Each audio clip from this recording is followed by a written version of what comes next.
there, welcome to my cozy corner of the internet. April had so many amazing cozy game releases. I had around 30 games on my radar that I was excited about, but of course, being an adult human and all, I only managed to play 13 of them, which now that I say it out loud, it's not bad actually. Out of these 13 games, I managed to complete 7 of them, so now I'm gonna talk about the games I completed, and then in the second part of the video, I'll talk about the games I played a few hours of. Okay, I'm really excited to talk about these games with you and give you my honest opinions on them, and maybe if you had your eyes on one of these games but were on the fence about buying it or not, this might be helpful. I want to start with a game I absolutely loved, Fishbowl. This was a game I was able to relate a lot to, and probably many people in their 20s stepping into adulthood / moving away from family will as well. It deals with feelings of nostalgia, grief, and isolation. I'm honestly so glad I played this game during my mom's visit rather than when I'm thousands of kilometers away from her, because I think that would make the game feel so much heavier. I already teared up quite a few times even when I had my mom with me. In Fishbowl, we play as this 20-year-old girlie named hellooo who moved away from home to learn how to be independent and work. But then COVID hits just a week after we start our new job and we start working from home. Every day we wake up, do our little routine, or not if we can't find the energy to do it, and try to navigate the grief we're feeling over the death of our grandma who passed away just a month ago. In the game, there are so many things you can do around the house in an attempt to make yourself feel better, but sometimes they can also have the completely opposite effect. You can brush your teeth and shower, but as you all know, these things can feel extremely tough when you're depressed, so the game gives you the option to skip them as well, depending on how you feel. You can water the plants, have breakfast and coffee, do house chores, hydrate yourself, doom scroll the day away, or unbox the objects left to us by grandma. You can choose to do all these little tasks over and over again each day, and while they seem small at first, they eventually start adding up and actually make you feel better. But then, all of the nice progress you made can be reversed by a sudden panic attack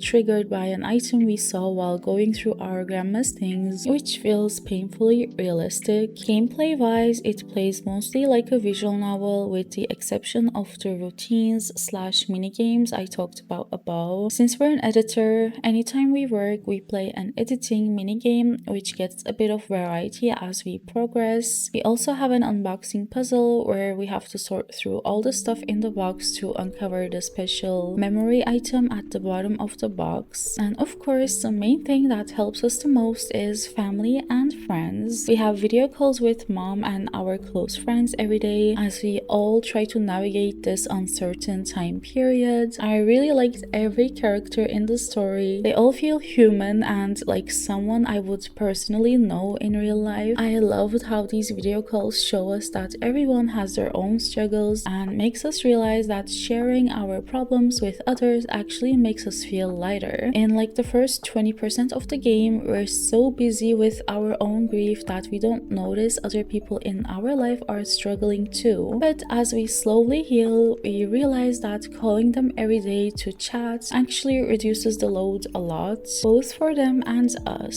So yeah, if you're craving an emotional, relatable game, I think you would really enjoy this one. Okay, should I continue with one that made me mad, or should I save that for later? Yeah, here I mentioned it so you can keep watching in curiosity. Just kidding. But yeah, I'll talk about the game that made me mad in a bit, because it made me like mad, and I just want to sandwich it between all the cozy games I enjoyed. So then, the next game I want to talk about is Moomintroll Winter's Worms, and oh my god, this game made me feel so soft and warm inside. I actually enjoyed this even more than the previous Snufkin game. I guess I'm just a winter person. I loved the snowy atmosphere. I really liked the size of the map. It didn't feel overwhelming, but I also constantly found new areas. Thanks to the tool progression, I was always excited to unlock new areas. The game felt addictive. I kept a mental note in my brain for every piece of log until I finally got the axe. The sound design was seriously chef's kiss. I could happily shovel snow for hours. The art is of course also stunning, especially the little cutscenes we got from time to time. The colors used just evoked cozy vibes. With all that said, there are of course some tiny things that stop this from being a perfect game for me like I thought it would, such as the game felt a bit too directed at children from time to time, but you know, even then, I'm sure even a 5-year-old would probably manage to figure out what to do. For example, the game teaches us a mechanic and we use that mechanic in the gameplay for 5 hours, but when we have a quest in the 6th hour requiring us to use that mechanic again, the game literally tells us what to do as if we hadn't already been doing that all those hours. I mean, that's just a small example, but I felt like the game did this too often, and the last 30 minutes of the game felt a bit unnecessary. I understand what they were trying to do, but I would have been much more satisfied if the game had just ended. And finally, this isn't even a criticism of the game, but I wish they'd been able to release it in like January or February. This would go so hard, curled up under a blanket. Unfortunately, spring was already in full swing here where I live when this game came out, so I was sweating while shoveling snow. I think without all these little problems, it would be a perfect 10 out of 10 game for me, but these definitely made me lower a couple points, yet it still is one of my absolute favorite games of the month. Then I played Nippets, which is this very layered and interactive hidden object game with 4 levels, each a different season. We play through spring, summer, autumn, and winter, and the atmosphere was so well made that I actually felt like we were in those seasons. I'd love to replay the winter season during Christmas. It was so cozy. As I mentioned, each level is quite interactive. For example, in the winter level, one of the things you look around for is items to make a snowman, like a carrot, scarf, and sticks. But when you find all the objects, you aren't done as you would be in other hidden object games. You actually get to build the snowman. You can also open windows, feed animals, catch fish, and even more little interactive stuff. You don't just find the hidden objects and be done. All the items you have to find come with their own little stories that advance as you make progress, and I had such a good time reading through them. The story is given in really short sentences, like Nora didn't know where her necklace was. She last had it before she got in the water. This isn't in the game, by the way, I made it up. And once you find the necklace, you then have to find the character it belongs to. Where is Nora in this huge map? Well, the text mentioned water, so maybe near there. There are small clues like this as to where the character is located, and I found it quite layered in that sense. Throughout all the seasons, we follow the same group of people and their cozy lives. There were even quotes that connected the seasons/characters together, which I loved. In my opinion, it has the perfect amount of story for a hidden object game. The difficulty was also just right for me. It wasn't easy, but it wasn't overly difficult either. It was just a little bit challenging at times. I completed the whole game in 3 hours. I would definitely love a few more levels, but I don't know how that would work structure-wise since we already covered all the seasons. Maybe if we got to play through some seasonal events or different weather conditions, it could be fun. But yeah, I'm not sure if more levels will be added, so if you're interested in the game, just go in knowing there are only 4 levels as of now, and I'm not sure if there are any more to come.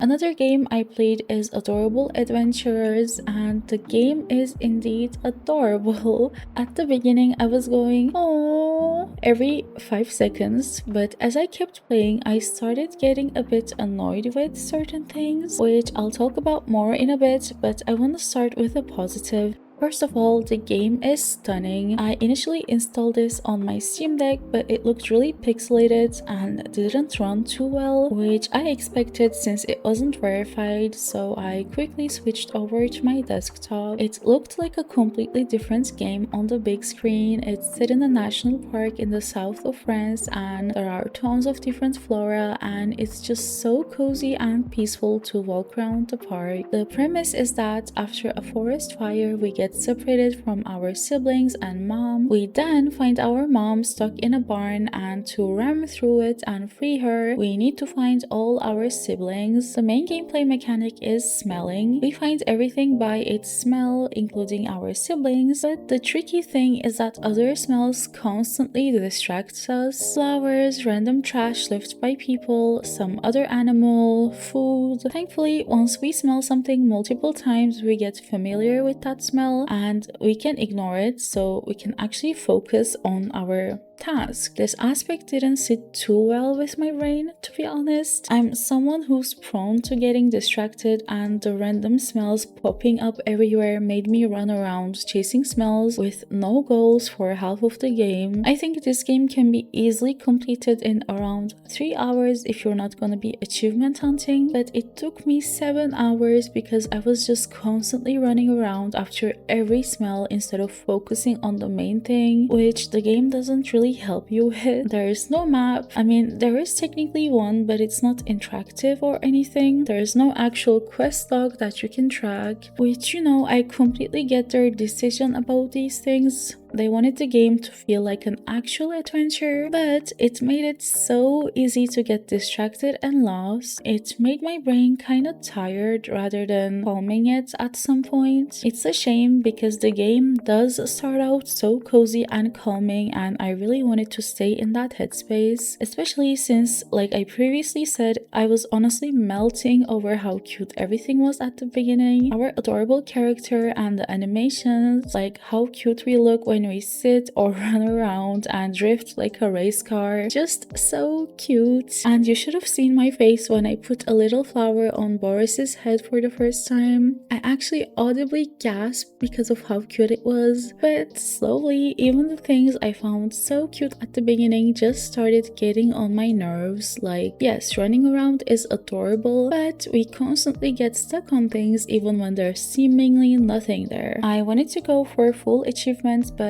after a while, the lack of a map and quest tracking and the board getting stuck on things constantly made me feel wary, and I decided to complete the main quest and finish the game before I got more annoyed for no reason with a game I was initially having a great time with. Also, I have to say the achievements are quite uninspiring. This isn't even about the game itself, so of course it doesn't affect my overall view of the game, but if you're someone who likes achievement hunting, the ones here are mostly just the same thing. Even the descriptions of the achievements, like there are 20 different achievements all with the same description saying beautifully framed or record beaten. I probably would have wanted to complete them if they felt more playful. I mean, the activity we have to do for the achievement itself is fine, but the achievement earned after that could be better. It could say something nice about the area, or I don't know. I hope they fix these little things. I mean, they made a whole game that's super beautiful, so I have high hopes they will, and most of my problems with the game will be solved. I definitely don't regret playing it, and overall I had a great time.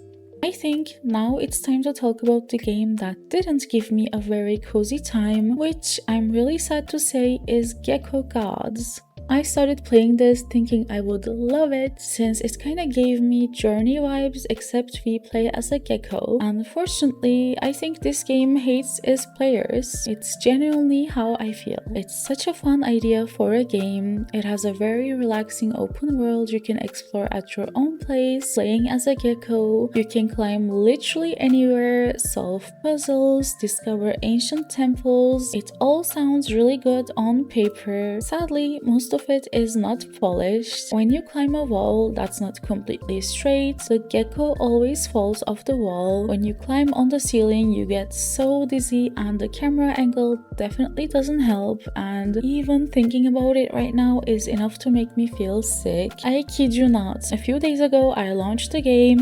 I played for 5 minutes, had a ceiling sequence like that and a horrible camera angle incident, and I physically felt my energy getting sucked out of my body. I had to go sleep for 2 hours. I literally went pale. Now, you might ask me, why did you keep playing and completed the game then? That would be a very fair question, and the answer is I had just enough time to complete one game from the April releases before I started filming this, so I decided to go with Gecko Gods since I was just in the mood for an exploration game like this. It was very chill at the beginning. Most of the problems I had with the game started showing up halfway, and if I had stopped then, I wouldn't have enough time to complete another game anyway, so I just finished this one and hoped that maybe it would get better as there are multiple islands to explore. I was just hoping. The first island I decided to start with was Horrible, which was the Great Desert. I did enjoy sailing around and exploring the little islands at least, and of course I enjoyed playing as a gecko. I gained some fun facts, but the rest of the game... To be fair, I think I might be someone who gets extra motion sick, so maybe the camera issues wouldn't affect you the same, but yeah. I had a horrible experience with that, but I wish that's where my problems with the game ended. We just got to the part where I truly thought, this game must hate its players. Well, there are multiple parts that made me think this actually. One of them being, there are these puzzles with metal balls we have to roll and place in the slots. As I said, the climbing is already unstable on its own, but now we have to roll this metal ball with us. Like, if the game actually wanted its players to have a chill experience, which is the first impression I got, as this just seems like a very relaxing / chill game to me overall, maybe this metal ball could attach to us like a magnet or whatever, or we could just hold it, or I don't know, just make it easier to roll. But no.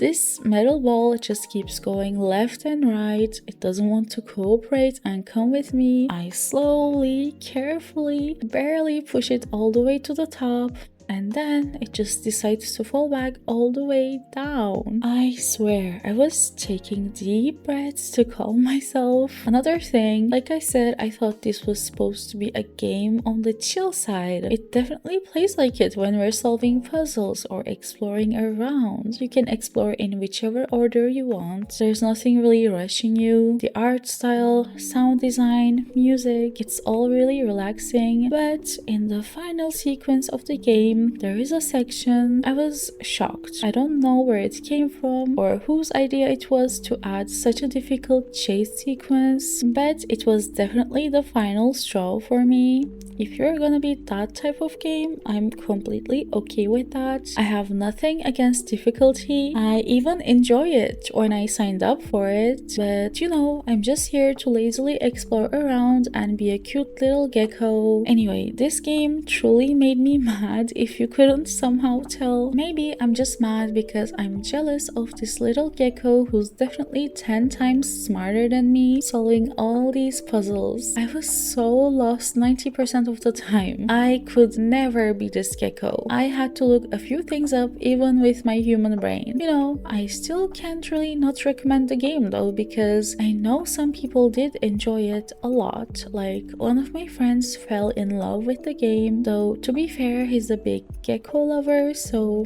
if you're also a gecko enthusiast, do you even have another gecko game choice? I guess in that case I would recommend it. It just makes me a bit sad since I see wasted potential here. The concept is truly cool. We're a gecko. Amazing. We can climb on all the walls. What? That's great. But the camera angles just don't cooperate.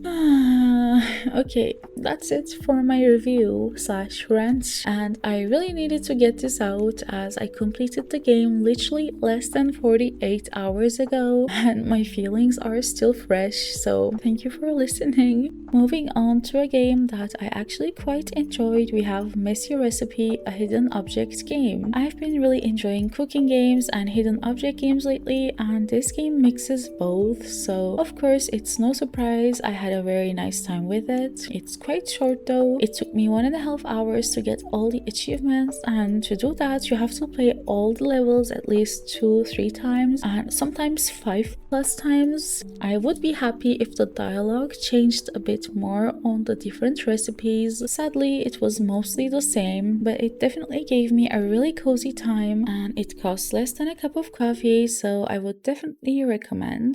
Then I played a Storied live Tabitha, which felt like reverse unpacking. You pack up the belongings of a loved one who recently passed away and decide if you want to donate, auction, or keep them. However, you have very limited space, so you can only keep a few things. As you go through Tabitha's belongings, you discover a memoir and decide to complete it for her. The items you choose to keep unlock words for you to use in the memoir. I mostly kept the sentimental things that don't really have monetary value. I was happy with everything I kept, but sadly my story came out as a mess and it was denied by the publishing house. But I was actually cooking with my story if the game had allowed me a bit more freedom. I almost had a sapphic story full of drama. It's definitely a game with high replayability since you can write so many different versions of the memoir, but I was a bit disappointed with how strict the game is. There is a dot mechanic on each item. The game tells you that you have to have an item with 1 dot or 3 dots, like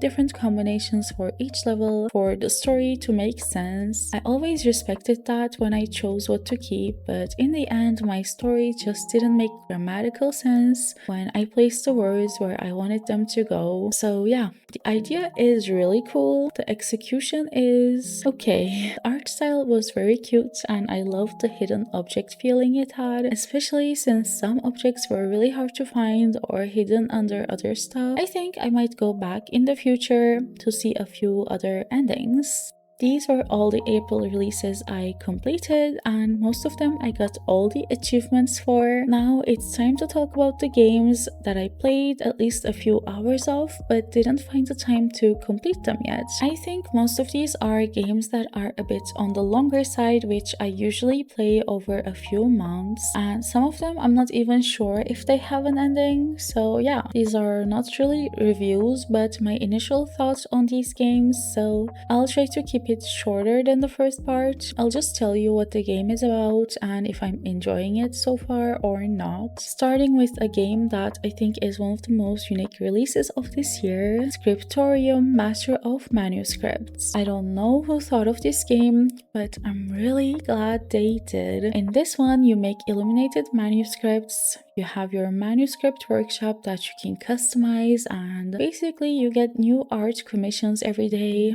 They all have a theme. For example, the customer tells you something like, I want a manuscript showcasing 5 rabbits eating carrots, and the rest is up to you. As long as there are 5 rabbits and 5 carrots, you can just go wild and use all your creativity and imagination. This game really fills a gap that I didn't even know existed. If you're a person that loves cozy fantasy settings and medieval art, definitely check it out. There's really nothing else like it out there. Then I played Wormies, which is another game that's quite unique. So in this one, we run our very own worm shop. Yep, our worm shop. We buy and breed wormies. There are like thousands of different kinds of wormies with different colors, different designs. We run an online shop. Customers message us and tell us their requests, and we prepare and ship off their orders. There is a bit of a story going on as well. I only played a couple of hours so far, but I've had some repeat customers that came back to tell me how much they enjoyed their order and who was it for, and they ordered again, talked a bit more about themselves. You know, there's some light storytelling that I enjoy. Also, slowly figuring out all the different wormy combinations and discovering new ones and feeling the collection book is quite satisfying. This is exactly the type of game you have waiting for you when you only have like 20-30 minutes to play. Or if you're working from home, this would be a game that you have running at all times and you just go click, click, click, feed cute little wormies, ship off one order, and go back to work.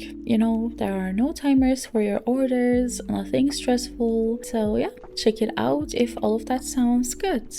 Next, we have Hidden Around the World. This is another hidden object game, but this time we travel the world. We visit charming cities like Tokyo, Paris, New York, and so much more. There are also some extra challenges like trying to recreate a picture by finding and placing items the same way at the exact spot. I mean, I don't know. I played so many good hidden object games lately, so this felt a bit average. I think it was trying to do too many things at the same time and not really shining in any. It's just cozy, fun, you know, it's definitely not bad, but it's also nothing I'm crazy about. Then I played Dosa Divas. This is like a mix of many different things. It's a narrative cooking game, but there's also turn-based combat with mechas actually. There's a complex story where we play as two sisters that believe in lovingly cooked homemade food, but we find out that our third sister that we haven't spoken to in years built her very own evil fast food empire and basically banned fresh ingredients and homemade food. So now it's up to us to bring it back. I'm really enjoying it so far. I found the combat a bit unnecessarily difficult for a narrative game like this. There's a parry mechanic where you have to watch the enemy's movement and parry their attack, and if you misread their action and click the parry button at the wrong time, you can get a lot of damage. It just didn't feel really polished and felt a bit out of place. It kind of feels like they already had the game ready, then they saw Expedition 33 and decided to add this mechanic. I don't know. But overall, I'm really enjoying it. I'm excited to see where the story will go, and I'll definitely be completing it. Next up is Moses and Plato, Last Train to Clawville. This is a new game from the creators of Chicken Police. We play as two detectives aboard this train and we have to solve this murder before we reach our destination, or, you know, things are not looking good. Time moves forward as we interrogate other passengers, so we have to choose who we're going to spend our time with carefully. It's so cozy, it's intriguing, it has amazing voice acting. If you love Agatha Christie novels or Chicken Police games, I think it's safe to say you will enjoy this. I'm 4 hours in and I believe the game is around 10 hours. I'm really looking forward to having a rainy, cozy day off and solving this case. And the final April release I played is The Last Gas Station. In this game, we basically run the iconic Lawson convenience store with the Mount Fuji view. You know, the super aesthetic one that some tourists decided to completely ruin for others by behaving horribly. Anyway, this game takes place in a world where electric cars completely took over and we are now the owner of an old gas station out in the wilderness with this amazing mountain view. We also run a cozy mini grocery store next to it and we just manage everything. We order new stock, keep an eye on the inventory, we have lots of different shelves for drinks, supplies, snacks, and we just get new items and place them. We can decorate outside the gas station and also in the store, and it has quite an addicting loop and it's very cozy. And frankly, I thought that was it. I didn't expect anything else from the game. I was just happy running my store, upgrading it, but there is a much bigger story that we slowly uncover. The previous owner disappeared under mysterious circumstances and there is some weird things going on, or maybe it's just legends, but you know, the vibes are weird. Customers come in telling you myths, and you can actually turn even that into a source of income by decorating around your shop with that myth. Like, you can hang alien posters around. And yeah, I really didn't get to play much yet. I'm only 3 hours in and I feel like the game still has a lot to offer. I can't wait to play more, and if you enjoy cute pixel art, cozy management games, running your own store, I would recommend taking a look at this. And with that, April is complete. My favorite April release I played was Moomintroll Winter Swarms, with Fishbowl coming in really close. There were so many other games I wanted to check out, but with the weather getting good, I'm really trying to enjoy it all. You know, I'm in my 20s, I'm in Paris, life is good. So yeah, I was trying really hard this month to balance a social life, my mental health, my overall health, because I keep getting the flu, work, content creation, which only left me this much time to play games. I hope you enjoyed hearing my thoughts on these. I hope I was able to help you decide what to pick up, what to wishlist for future sales, or maybe what not to pick up. Let me know in the comments. And yeah, thank you so much for watching. I really appreciate it. And I will see you next week to talk about all the cozy games that are going to be released in June. Until then, stay cozy. Bye bye.